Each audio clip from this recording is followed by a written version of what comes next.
Pues es un placer para mí poder acompañarlas el día de hoy. Realmente, pues cuando me dijeron el tema que querían abordar porque estaba en el anuario, a mí me dio muchísimo gusto porque es de los temas que yo trabajo, ¿no? Es parte de nuestro ministerio, de mi esposa y míos. Y pues no sé si ya es el momento para empezar. ¿Sí? Ok, pues fíjense que cuando comentaron el tema me dijeron que tenía que ver con la cuestión de qué pasa con la violencia. De hecho, me mandaron las lecturas del anuario y se me hicieron muy, muy atinadas en el sentido de, es un tema que tenemos que abordar.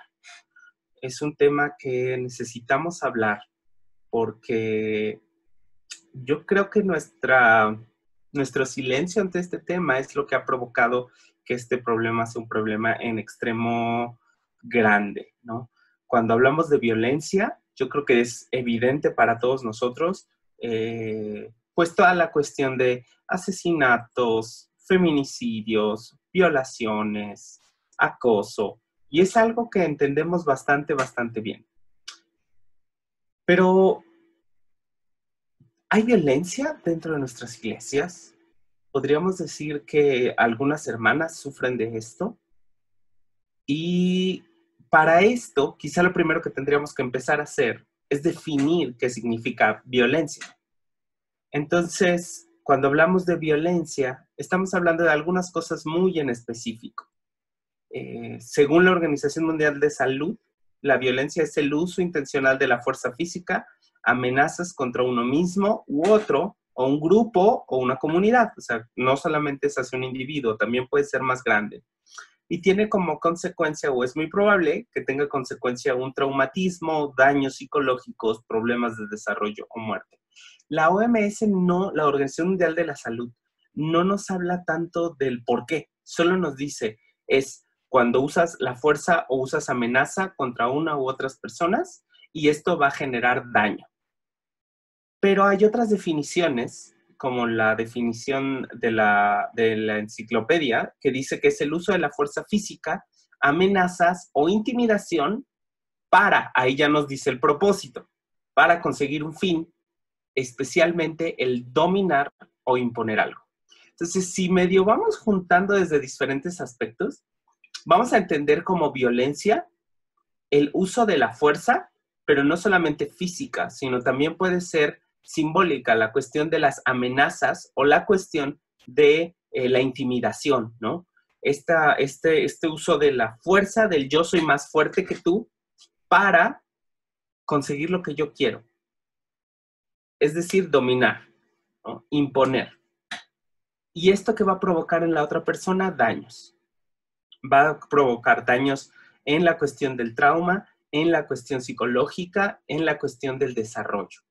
Entonces, cuando hablamos de violencia, si lo vemos así como de definición, suena muy, sigo sin entender claramente. A mí me costaba un poco entender esta parte de la violencia. Pero entonces, la violencia es cuando alguien te obliga a hacer algo que tú no quieres. Eso es violencia. De la manera en la que sea.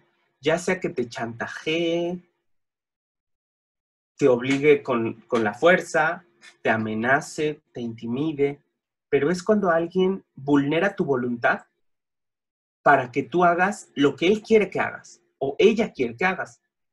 Entonces, cuando hablamos de violencia, estamos hablando de eso, del tú vas a tener que hacer lo que yo digo. Eso es violencia, como sea. Ya sea porque yo tengo el poder, porque yo tengo en la mano una pistola, porque yo tengo más músculos que tú y si no lo haces te pego, porque sé dónde vive tu familia y si no te amenazo, porque si no te volteo una cachetada, cuando te obligan a hacer algo que no quieres o no te dejan hacer algo que quieres, ¿no? Que sería también la otra parte, ¿no? Oye, yo quiero salir, quiero ir con mis amigas. Pues no, no puedes, te tienes que quedar aquí. Oye, pero es que quiero ir a ver a mi familia. Pues no, aquí nos vamos a quedar. Todas esas cuestiones que te obligan a hacer o no hacer cosas que tú quisieras, es decir, son violencia. Entonces, creo que esto, cuando lo ponemos así, cuando pensamos en que tiene que ver con que alguien no te deje hacer algo que tú quisieras hacer o que te obligue a hacer algo que tú no quieras, pues toma más sentido para la iglesia, ¿no? Porque hay formas más sutiles en las que las personas te obligan a hacer cosas. Hace un tiempo, el Instituto Politécnico Nacional sacó algo que ellos le llaman el violentómetro. Si ustedes buscan en internet violentómetro, que es como un termómetro de la violencia, a mí me gusta en lo personal el violentómetro, pero hay algo que no me gusta del violentómetro, que es que el primer violentómetro que hizo el Politécnico estaba de verde a rojo. Entonces, digamos que pone como en una escala la violencia. Entonces dice, pues en la verde hay algunas cosas, en la amarilla hay otras y en roja hay otras. El problema con el verde es que cuando tú ves el verde, ¿qué significa? Pues adelante, ¿no? Aceleras. Si tú estás con tu esposo y tu esposo está en el celular cuando manejando y no debería, ¿qué le dices? ¡Ya se puso el verde! ¿No? O sea, como reacciona, muévete, ¿no? Entonces pareciera que el verde tiene que ver con moverse. Entonces por eso no me gusta tanto, porque en esta parte verde, el violentómetro dice que todo esto es violencia, ¿no? Y en esta parte verde ellos ponen bromas hirientes, chantaje, ignorar, ley del hielo, celos. Todo eso de alguna manera es violencia. Pero pareciera que no es tan grave. Yo creo que es muy grave. Porque el violentómetro, más allá de querer decirnos qué es poquita violencia y qué es mucha violencia, lo que nos dice es, después de este sigue este, y después de este sigue este. O sea, como si fuera una escalera. ¿Cuál es el siguiente escalón? Pero todo lo que aparece en el violentómetro es violencia. Oye, pero Paris, una broma hiriente no es igual que una violación.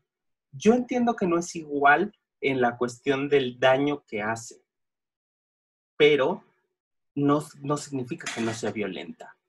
Entonces, en ese sentido, me gustaría como darle una repasada a lo que dice este violentómetro, sobre todo para que entendamos y ampliemos nuestro concepto de violencia, porque a veces pensamos que violencia solo es me gritó, me pegó, me mató, ¿no? Entonces, no, hay muchas otras formas de violencia que a veces no estamos contemplando. Entonces, ampliemos nuestro panorama de lo que es violencia y después quiero entrar un poco a qué dice la Biblia sobre esto. Entonces, ya dijimos que violencia es todo aquello que o te obligan a hacer o no te dejan hacer, aunque tú quieres, por los medios que alguien más tenga. Entonces, resulta que estos medios es lo que dice el violentómetro. Y entonces, los medios que hay es las bromas hirientes. Cuando bromean sobre algo que tú tienes, algo de tu aspecto físico, algo de tu personalidad que duele. Y uno entiende esto porque hay bromas que no duelen y hay bromas que sí duelen. Entonces, cuando hablábamos de violencia, hablamos, ¿se acuerdan? De daño. Cuando algo te hace daño es violento. Entonces, hay bromas que duelen. Esas bromas son violencia. El siguiente es el chantaje. Y el chantaje puede ser como, me vas a dejar aquí solo, y yo, ¿qué voy a hacer? Tengo un montón de cosas y tú te vas y, ¿no? O me voy a morir, no me cuidas, ¿no?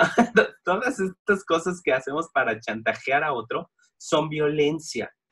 Van a decir, ¿pero por qué son violencia? Porque te están persuadiendo e intentando manipular para hacer algo que tú realmente no quieres. Entonces, y yo voy a hablar desde donde yo estoy, y yo les digo, yo cuando me enfermo soy un drama. Así. Y yo, no me cuidan, nadie me quiere, estoy aquí. Realmente sí me cuidan y sí me quieren y me van a, o sea, ¿cómo estás? ¿Qué te hace falta? Pero yo soy muy drama, ¿no? Entonces, intento como, ponme más atención, ponme más atención. Eso lo hacemos en la enfermedad, por ejemplo, yo. Pero a lo mejor puede ser que cuando eso se vuelve una cosa constante, ¿de dónde estás? ¿Y por qué no me ves? ¿Y qué pasó? Y ya no te importo. Y todo eso puede llegar a ser violencia. Ese chantaje. Otro nivel de violencia es el mentir y el engañar. Cuando alguien no te dice la verdad, está violentando tu confianza. ¿Sí? transgrediendo tu derecho a saber la verdad. Eso es. Oye, pero es que no me dijiste.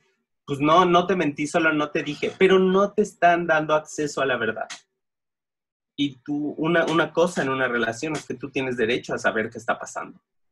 Tú tienes derecho a esta parte de, y los dos dejarán de ser dos y se harán uno, pues uno sabe todo lo que sabe el otro. Entonces, en ese sentido, cuando la otra persona te miente o te engaña o no te dice cosas, pues obviamente también está violando tus derechos y eso es violencia, porque no te está dejando saber y conocer qué está pasando con la situación. Entonces dijimos bromas hirientes, chantaje, mentir. La otra es ignorar o ley del hielo. Eso también es violencia. Cuando te dejan de hablar porque, y ojo, aquí hay una diferencia grande. Una cosa es, ¿sabes qué? Estoy muy enojado, en este momento no quiero hablar porque voy a decir muchas tonterías. Ah, ok. Entonces, se habla, se expresa y se llega al acuerdo de, ¿sabes qué? En este momento no vamos a hablar porque estoy muy enojado, pero después podemos retomar la conversación. Eso es muy diferente a simplemente me callo y te ignoro. Estás hablando y me doy la vuelta y me voy a hacer otra cosa y te dejo hablando solo. Eso es violencia. Eso también es violencia, ¿no? Y cuando se hace por un periodo largo, lo que le llaman la ley del hielo, de no te voy a hablar en unos días, eso es violencia. Otra es los celos. Los celos también son una forma de violencia, ¿no? Y van a decir, pero es que los celos te hablan de que la persona sí le interesas. No, lo que te hablan es que la persona te quiere controlar, ¿no? Tú no tendrías por qué desconfiar del amor de otra persona, ¿no? Y si estás desconfiando de ese amor, ¿qué haces ahí? Entonces, en ese sentido, los celos lo que están intentando hacer es controlar un poco, manipular de otra manera. Entonces, también son violencia. Descalificación, ridiculizar y ofender y humillar en público. He escuchado a veces a varias parejas que una de las parejas dice algo, la mujer dice algo, y esto lo escucho con mucha frecuencia en hombres, la verdad, que dicen, mira la mensa que dice, o mira esta, cree que sabe, o ay no, ya le he dicho que no es así. O sea, descalificar tu opinión, el que te callen, el que te humillen diciendo que tú no sabes, también es violencia. Puede que no conozcas un tema, se vale, pero de ahí a que usen eso para humillarte, para ridiculizarte o para descalificarte, eso es lo que es violencia. No significa que lo sabes todo. Puedes no saberlo, pues ¿quién sabe todo en esta vida? La cosa es que no usen eso para humillarte o para hacer sentir que no vales y que no eres importante. Cuando hacen eso, que dicen, ay, eres una mensa, ay, a ver, yo te enseño cómo lo haces porque tú no puedes. Todas esas cosas son violencia. Otra es controlar y prohibir. Cuando te dicen, tal persona me choca, no le hables, ay, no, tu familia, no quiero ir a verla. ¿Sabes qué? Te voy a dar dinero, pero tanto porque nada más necesitas para esto. Vamos a ir a tal lugar, tienes que ir vestida así. Oye, no, eso no puedes hacer. A ver tu celular, ¿con quién estás hablando? Oye, ¿por qué le aceptaste a esta persona en el Facebook? Todas estas cosas que son controlar y prohibir también son violencia. Y como ven, ya se empieza a poner esto un poco más intenso. Primero hablábamos de cosas como bromas hirientes, bromas hirientes, chantajes, pero ya empezamos al no quiero que hables con tal persona, no quiero que vayas a este lugar, no quiero que uses esto, no quiero que uses aquello.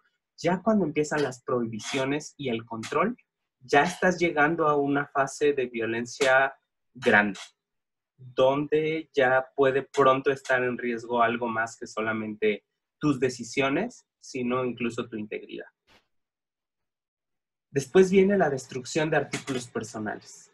Agarra algo tuyo y lo rompe. Aquí ya empezamos a la cuestión de la fuerza. Entonces, agarra una foto y la rompe. ¡Ay, esta qué! Esa tontería. O algo que tú valorabas y lo rompe y dice, ¡ah, ya estoy harto de que esto esté aquí! O cosas así. Eso es violencia. Dices, pero no es hacia mí, es hacia mis cosas. Pero eso significa algo para ti, tiene un valor para ti. Entonces, realmente lo que está haciendo no es atentar contra un objeto, sino contra el aprecio que tú tienes hacia eso, ¿no? Entonces, realmente destruir tus objetos personales es una forma de violencia. Luego, manosear sin que tú estés de acuerdo, ¿no? O sea, por ejemplo, a lo mejor alguno de ustedes no quiere ser tocada en público o en la calle y la otra persona le agarra la pompi o le da un pellizco, no sé. Eso es violencia, porque tú no estás accediendo. Es algo que tú no quieres y está pasando. Entonces, eso también es violencia.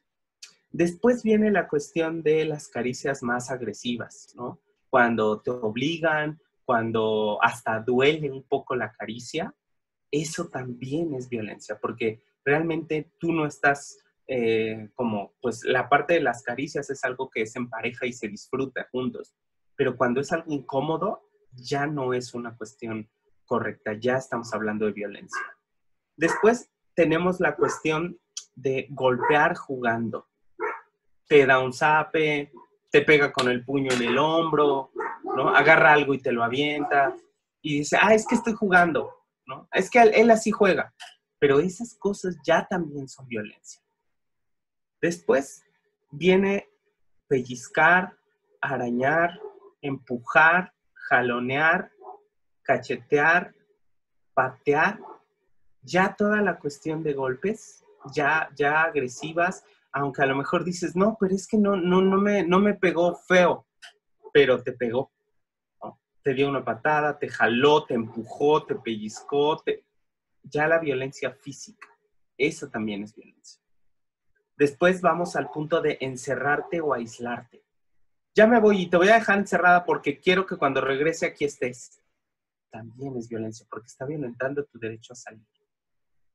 Después, la parte de amenazar con objetos u armas, ¿no? Ya empieza a mostrar un cuchillo o empieza a amenazar de alguna otra manera, o mira, tengo este palo. Entonces, esa cuestión ya empieza a ser mucho más alarmante. Amenazarte de muerte, ya estoy harto de ti, un día te voy a matar.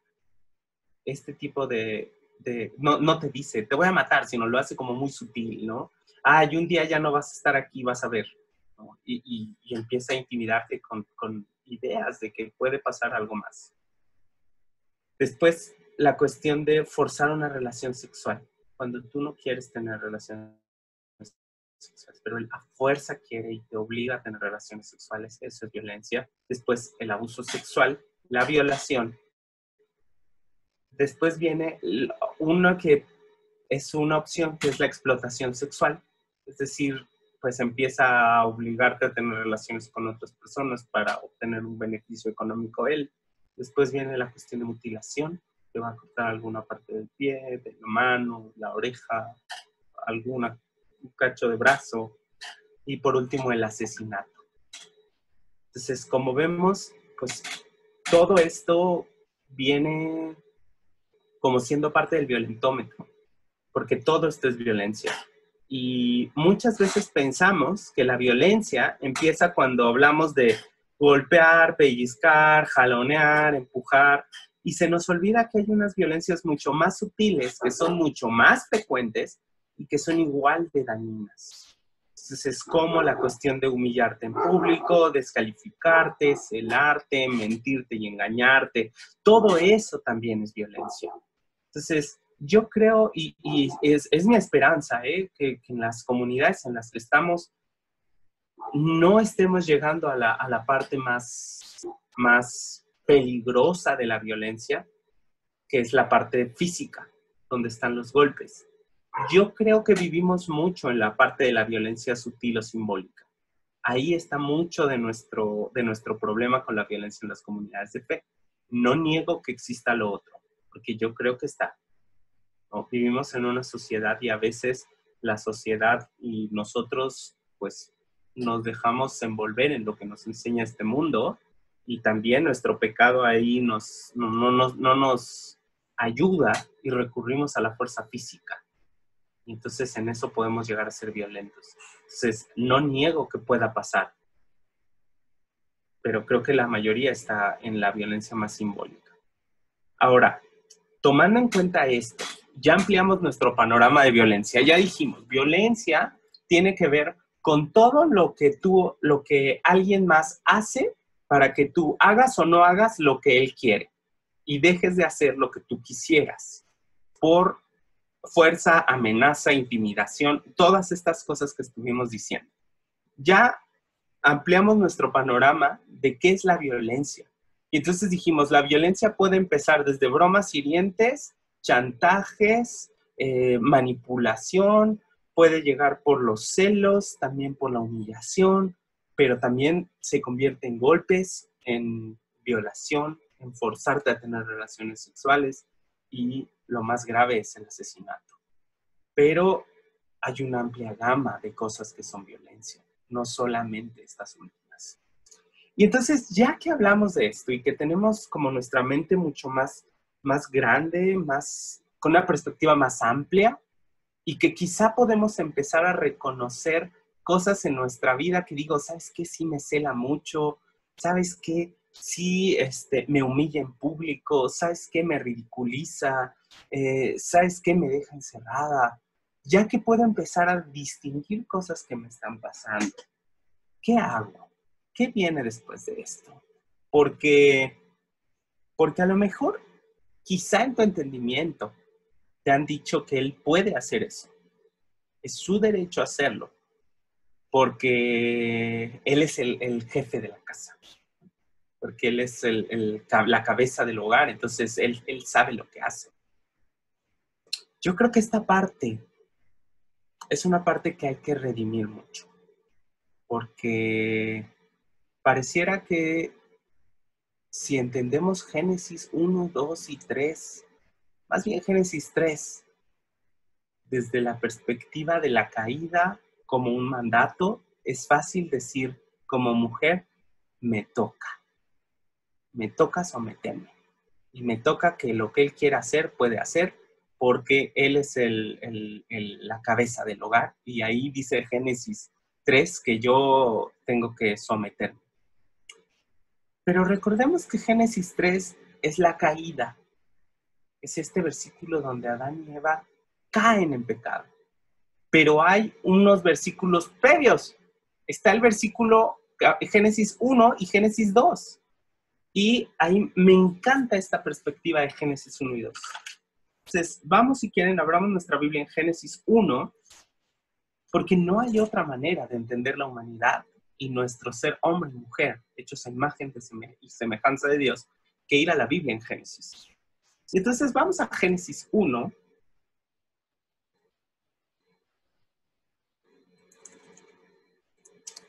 Y en Génesis 1 dice, en el capítulo 27, los pongo en contexto. Dios ya lleva 6 días creando, acaba de crear toda la creación, hace a los animales y dice, vamos a hacer lo siguiente. Dice, y creó Dios, pues, al ser humano a imagen suya. A imagen de Dios lo creó, varón y hembra lo creó. Y después bendijo con estas palabras. Pareciera que en este primer relato de Génesis, lo que nos quiere decir es, Dios crea a la humanidad y los crea hombre y mujer. Entonces, en este primer relato de Génesis dice que hombre y mujer son hechos a imagen y semejanza de Dios. Entonces, aquí hay algo hermoso. El hombre es hecho a imagen y semejanza de Dios. Ok. ¿Y qué imagen tenemos de Dios? Generalmente lo vemos con cara de hombre, ¿no? Y barba. Pero pareciera que aquí la Biblia nos dice, a imagen de Dios los creó. O sea, cuando tú ves el espejo, tú estás viendo también una parte del rostro de Dios. ¿Dios tiene también rostro de mujer? Sí, Dios también tiene rostro de mujer. No entendemos exactamente cómo, porque nuestro entendimiento es humano y no vamos a poder comprenderlo. Pero tú eres imagen de Dios. Cuando te ves al espejo, estás viendo el rostro mismo de la divinidad. Estás viendo una parte de cómo es Dios. Tú eres imagen del Creador. Y entonces viene la cuestión en Génesis 2. Y en Génesis 2 nos dice que estaba el hombre interesante. Dice, estaba el hombre, pero usa la palabra Adam. Estaba la humanidad. Y dice que no encontró ayuda para él. ¿Dónde estaba buscando Adam la ayuda? En los animales. Nunca se había puesto a pensar en que dentro de la humanidad probablemente estaba su ayuda. Esto es un poco complicado, pero la Biblia dice que Eva es sacada del costado de Adán. Sacada del costado, del lado. No está sacada adelante. No la saca de adelante. ¿Por qué? Porque de adelante Adán tendría que ir atrás. Pero tampoco la saca de atrás. ¿Por qué? Porque si ella va atrás, pues Adán es el que va enfrente y la mujer va atrás. ¿De dónde la saca? Del lado, del costado. Es decir, está junto. Y si vas al texto hebreo, resulta que las palabras que usa es, para hombre ya no usa Hadam, usa Ish. Y para mujer usa Isha. ¿Qué significa esto? Ish, Isha. Varón y varona. Ese sería quizá una mejor traducción. Varón y varona. Son iguales. Son iguales, solo que uno es de un sexo y el otro del otro. Pero son idénticos. ¿Qué es lo que pasa después? Resulta que viene la caída, viene Eva, le da el fruto. En la serpiente, que ahí es interesante porque la serpiente ahí no es identificada con Satanás, la serpiente es identificada más como con la sabiduría o el deseo de conocimiento. Y viene y le ofrece a Eva esto. Y Eva accede y se lo da a Adán. Y Adán come. Es interesante ahí, porque lo que desencadena esto es la expulsión del paraíso. Pero antes de la expulsión del paraíso tenemos que entender que pasan cosas. Entre ellas, las consecuencias de la desobediencia del hombre. ¿Cuál es la desobediencia del hombre? No tenemos claro. Hay muchas teorías en esto. Pero lo que sí sabemos es que el hombre desobedece y eso trae consecuencias para él. Hombre y mujer desobedecen y trae consecuencias. Al hombre se le dice, pues ahora con el sudor de tu frente vas a trabajar, ¿no? Y en la tierra te va a producir cardos y espinas y vas a tener que esforzarte un montón para cosechar. De entrada, de ahí lo que podemos ver es que pues Dios habla de un castigo o de una consecuencia. Si fuera un castigo, es algo que tienes que hacer. No sé si me explico. Si a mí mi mamá me castiga con que tengo que lavar los platos, pues tengo que lavar los platos. Estoy forzado a lavar los platos. No puedo no hacerlo. Pero si mi mamá me dice, oye, Paris, si no te aplicas en las materias, vas a reprobar la materia, pues realmente es una consecuencia. No es que forzosamente voy a reprobar, es que la consecuencia de no hacer lo que me están diciendo es que voy a reprobar. No sé si ubico la diferencia entre lo que es un castigo y una consecuencia natural. Un castigo es algo que se te impone y se te fuerza a hacer, y una consecuencia natural es algo que va a pasar porque cuando haces algo hay un resultado. Lo que pasa aquí en Génesis 3 es exactamente una consecuencia natural. No es un castigo de Dios. Dios no le está diciendo al hombre, con el sudor de tu frente vas a trabajar. No es un castigo, le está diciendo, eso va a pasar porque desobedeces. ¿Qué pasa si lo viéramos como un castigo? Hay diversos grupos que han interpretado esta parte como un castigo. Y entonces lo que dicen es, no podemos usar luz eléctrica, no podemos usar tractores mecánicos, no podemos usar la tecnología, porque con nuestro sudor tenemos que cosechar la tierra. Entonces, eso de que yo me suba a un tractorcito y le ande manejando nada más para arar la tierra, pues ahí no sudo. Entonces, no estoy cumpliendo el castigo de Dios. Entonces, esa sería una interpretación donde decimos, es un castigo y lo tienes que cumplir. Pero como cristianos, nosotros creemos que eso no es un castigo, es una consecuencia. Es una consecuencia natural. Cuando tú desobedeces a Dios, con frutos, con todo el sudor de tu frente vas a cultivar. ¿Por qué? Porque no has hecho las cosas como deberías, no llevas una vida como es, no estás viviendo en la rectitud. Y cuando no vives en la rectitud, la consecuencia es, te va a costar más trabajo. Es decir, oye, Pérez, pero así no funciona el mundo. Eso nos dice el texto y yo creo en el texto. Entonces, es una consecuencia. ¿Cuál consecuencia hay para la mujer? A la mujer le dice, tu marido te dominará. Dominará. La palabra dominará viene de dominus. Dominus es latín y significa señor. Se enseñoreará sobre ti. ¿Sabes quiénes eran los que tenían un señor? Los esclavos. Los esclavos eran propiedad del amo.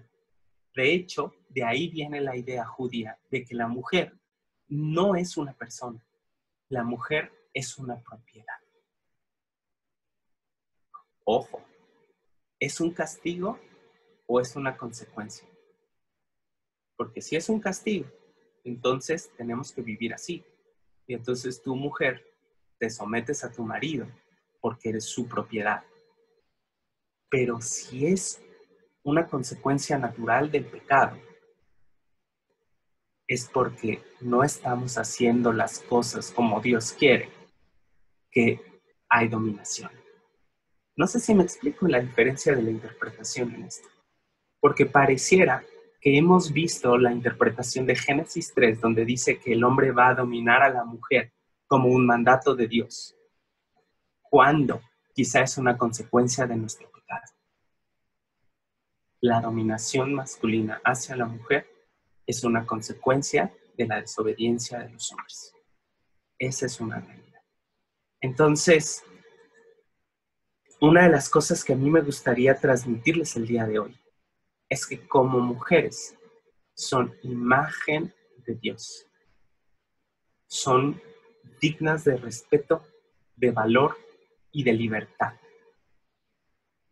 Ustedes son capaces de tomar sus decisiones.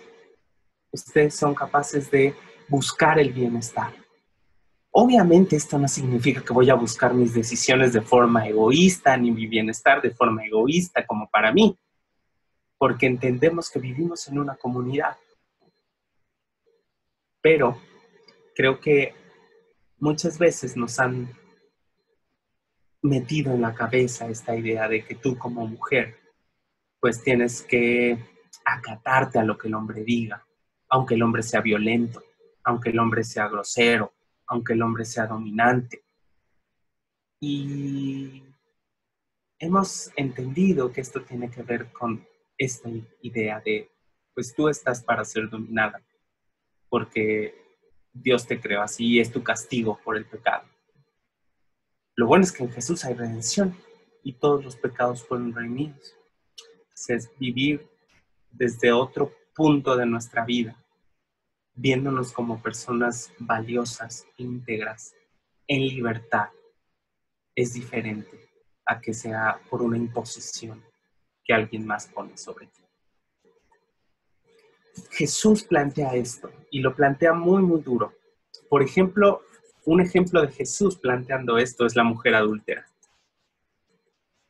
Cuando le traen a Jesús a esta mujer que es pescada en adulterio, es muy interesante lo que plantean ahí, porque creo que es muy evidente para todos nosotros qué está pasando en la escena, ¿no? Está un hombre y una mujer teniendo relaciones sexuales y no es fornicación, es adulterio. Alguno de los dos estaba casado, ella o él, pero para ambos es adulterio. ¿Por qué? Porque están violando la ley. De si tú te metes con una mujer casada, estás cometiendo adulterio. Si una mujer casada se mete con alguien soltero, está cometiendo adulterio. No es, digámoslo así, no es como, si él no está casado, él hace fornicación y si ella está casada, hace adulterio. No. Cuando uno de los dos está casado, los dos están adulterando. Eso es lo que decía la ley. Entonces le traen a la mujer sorprendida en adulterio. Si fue sorprendida, ¿qué significa? Que los agarraron en el acto. Entraron a la casa, los vieron a los dos, ¿y a quién se llevan? A ella. ¿Y el otro? ¿Dónde está? ¿Por qué no está ahí el otro hombre que también fue tomado en adulterio? Realmente este texto lo que nos deja ver es como muchas veces la cuestión y la carga de la violencia cae más sobre la mujer que sobre el hombre. A la mujer se le exige más que de lo que se le exige a un hombre. Y en cuestiones morales, ¿no? De cómo te vistes, ¿no? Por ejemplo, ¿no? A la mujer sí se le exige muchísimo que llegue virgen al matrimonio, pero al hombre, aunque se le comenta, sí estaría bien que llegaras virgen, ¿no? Incluso hay pueblos donde si el hombre no sale con la sábana manchada, tiene el derecho casi de regresar a la novia, ¿no? Porque la virginidad de la mujer es muy valorada, pero ¿y la del hombre? O sea, realmente vivimos en una sociedad que ha puesto muchas cargas morales sobre la mujer, como esta, ¿no? Que aquí ella es la que es sorprendida en adulterio, y el otro ni siquiera sabemos, ¿no? Hasta pareciera que no es tan relevante. Y entonces llega él con Jesús, y hay un montón de hombres, porque son fariseos, todos son hombres, no puede haber una mujer ahí.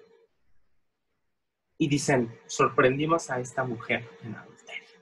Y la ley dice que la apedreemos. Violencia. Violencia contra esta mujer porque ha hecho cosas que no debía. No nos interesa tanto lo que no hagan los hombres. Lo que nos interesa es lo que no hacen las mujeres o lo que hacen las mujeres. Entonces, ella se portó de una manera en la que no debía. Y la ley dice que tenemos que apedrearla. Ella hizo algo que no está bien visto. ¿Qué cosas has hecho tú que a lo mejor no están bien vistas? ¿Qué cosas has hecho tú que a lo mejor otros te dirían, ay, ¿cómo se atreve a hacer eso? ¿Qué cosas has hecho tú que has salido de lo que deberías haber hecho y no? Oye, dejó a su esposo por irse a tomar un café con sus amigas. Oye, ¿ya viste? Se metió a trabajar y ve sus hijos dónde los está dejando. A lo mejor estás haciendo cosas que para otros son mal vistas y quizá otros dirían, hay que apedrearla. Y a lo mejor no te apedrean con piedras reales, ¿no? Pero a lo mejor hablan de ti a tus espaldas, hacen chismes, te critican. Y duele, ¿no? Duele cuando te enteras. Duele a veces más que si fuera una piedra real, porque una piedra real sabes que te pega y se cae y un rato ya no te duele. Pero a veces cuando te enteras de cómo te están apedreando por lo que haces, uf, cómo duele. Y entonces ahí está Jesús con esta mujer y le dice a los otros, oigan, a ver, el que esté libre de pecado, que tire la primera piedra. Y a veces no vemos lo simbólico que hay aquí, pero déjame decirte que aquí pasa un milagro. Porque estos fariseos se supone que cumplían la ley. Su orgullo venía de que ellos diezmaban hasta lo más mínimo de lo mínimo. Ellos cumplían la ley de pe a pa. De ahí venía su orgullo. Y Jesús les dice, oigan ustedes que presumen de muy santos, si en verdad son santos, pues entonces el primero que agarre la piedra y la tire. Y estos hombres, y para mí este es uno de los milagros más grandes que hace Jesús, porque multiplicar el pan obviamente es una cosa sobrenatural, pero cambiar el corazón de un ser humano, híjole, eso a veces es solo un milagro. Entonces estos hombres dentro de su corazón admiten y se dan cuenta que no son tan santos como creen. Y reconocen que dentro de ellos hay pecado y que no son dignos de arrojar la primer piedra porque son pecadores. Y entonces uno a uno se van yendo. Y cuando Jesús se queda solo con esta mujer, le dice, pues Vete. ¿Dónde están los que te acusan? Vete y ya no peques. ¿Qué pecado le dice? No sabemos. No sabemos si se refiere a la parte de ser adúltera, si se refiere a otro pecado, si... No sabemos. Solo le dice, vete y no peques más. Todo. No solamente en esto. Vete y ya no peques. Pero Jesús lo que hace, que es lo más relevante en esto, es intervenir por esta mujer. Intercede por ella. Y lo que hace no es aludiendo a las bondades o las virtudes de ella, sino aludiendo a la justicia de los opresores. Si tú que estás oprimiendo, fíjate de dónde sacas tu poder. ¿De dónde viene el hecho de que tú quieres violentar a otro? De estos venía de su orgullo. Pero muchas veces el que violenta tiene una necesidad grande detrás. Y a esa necesidad alude Jesús. Algunos escritores dicen que la violencia es la manifestación dramática de una necesidad no cubierta. Cuando alguien es violento, significa que hay un drama interno de algo que no está logrando satisfacer. Hay un vacío, hay un hueco profundo, y de ahí viene su violencia. Y a veces, el único que puede confrontar al violento es Jesús. A veces, la mujer samaritana, la mujer adúltera, no fue la que abogó por ella misma. Hubo alguien más. En este caso fue Jesús, que interpela al violento. Y creo que va mucho por ahí a lo que yo iba el día de hoy. Ya vimos un montón de cosas. Hablamos de qué es violencia. Hablamos de cómo se ve, de las diferentes manifestaciones, de lo que te hace sufrir y cómo el que está detrás lo que intenta es imponer y dominar. Y vimos que esta imposición y dominación es consecuencia del pecado. Porque en el plan original, en Génesis 1 y 2, fuimos creados en imagen y semejanza. Ish y Shah, de lado, de la costilla, al lado, no atrás ni adelante, ni arriba ni abajo, sino al lado. Fuimos creados iguales. Pero este deseo de dominación que viene del pecado, muchas veces va a dejar a la mujer más vulnerada. Ojo, no más vulnerable. Tú no eres vulnerable, eres vulnerada. Esa es una diferencia enorme. No abusan de ti porque eres débil. El abusador abusa porque es un abusador. ¿Mm? Entonces, ¿qué hacer ante esto?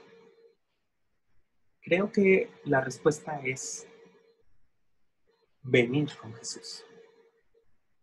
Muchas veces el abusador no te va a traer delante de Jesús, pero lo que trae redención para la mujer adúltera es Jesús. Lo que trae cobijo para no ser apedreada es Jesús. Lo que trae un escudo para no ser violentada es Jesús. Y cuando hablamos de Jesús, si bien estamos hablando de la oración, también estamos hablando de la comunidad que sigue a Jesús. Entonces, si estás sufriendo esto, hay cobijo en tu comunidad. Acércate a tu comunidad. Acércate a tus líderes, a tus pastores, a tus acompañantes, a tus consejeros. Comenten lo que está pasando. Y después busquen una solución. Yo he visto relaciones que han sido restauradas. He visto otras que no. Donde el violento no quiere dejar de ser violento. Pero he visto también milagros, como el de estos hombres fariseos que dejan caer su piedra y dejan la violencia. Y yo creo que Dios puede hacer esos milagros. Pero ojo, Dios, no tú. Yo lo voy a cambiar. No. El único que cambia corazones es Dios. Él es el único. Entonces, busca, acércate a la comunidad. Y sobre todo, no asumas la violencia. No asumas el yo tengo que ser dominada. Fui creada para eso. No, tú fuiste creada a imagen de Dios. No para estar adelante ni para estar atrás, sino a la par de otro hombre. Ish, Isha. Pues muchas gracias por este tiempo.